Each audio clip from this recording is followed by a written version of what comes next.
வணக்கம். இந்த மருந்து சொல்ல போகிறோங்க, வாய்ப்பு சம்மந்தமான ஒரு மருந்து. இது பிரண்டைங்க, ரொம்ப இது பெருசு இல்லை. நம்ம பிரண்டை வந்து நிறையா கிடக்குங்க. அந்த பிரண்டை வந்து எடுத்து நல்லா அந்த நாரை பூரா அப்படி உரிக்கணுங்க. உரிச்சுக்கிட்டு இந்த மூளைக்கு மூளை நரம்பு இருக்கும், அந்த நரம்பை எடுத்து உரிச்சுக்கிட்டு எடுத்து நம்ம தேவையான அளவுக்கு வச்சுக்கிட்டு என்ன செய்யணும், வரமிளகாயை காம்பை பிடிச்சிக்கிட்டு ஒரு கூடு அதையும் உரித்து நல்லா சுத்தம் பண்ணி வச்சுக்கிட்டு இந்த வெங்காயத்தையும் உரித்து அதோட புளி சேர்க்கணுங்க. புளி சேர்த்து இதை எல்லாத்தையும் ஒன்றா வதக்கிக்கிட்டு புளி கிளி மிளகாயெல்லாம் எல்லாம் வதக்கணுங்க.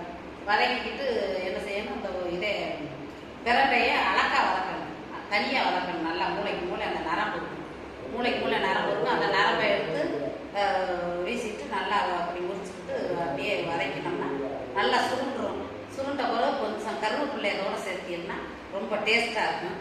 அந்த வாயு ஏத்தம், வயிறு ஏத்தமாக இருக்குது, நெஞ்சை கரிக்கிறது, இது செமியா பணம் எல்லாத்துக்குமே இது தேவைங்க. ஒரு சாட்டியில் வச்சுட்டு கொஞ்சமாக ஒரு கப்பில் வச்சு ஒரு ஸ்பூனு சாப்பிடையில எடுத்து சாப்பிட்டீங்கன்னா இந்த வாயு எல்லாத்தையும் கிளச்சி விட்டுருங்க. அதை பயன்படுத்துங்க. நான் பார்க்குறேன்.